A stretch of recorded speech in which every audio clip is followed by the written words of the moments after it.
In the grid of 100 boxes shown, what percentage is shaded?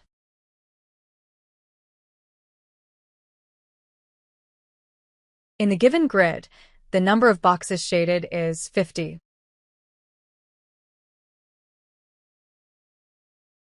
Total number of boxes is 100.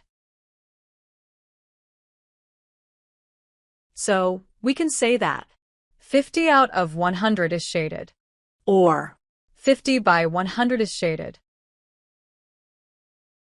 So, to find the percentage shaded, multiply the fraction 50 by 100 into 100%.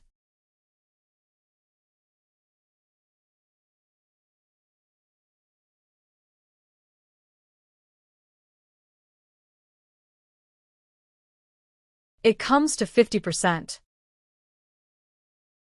So the answer? 50% of the figure is shaded.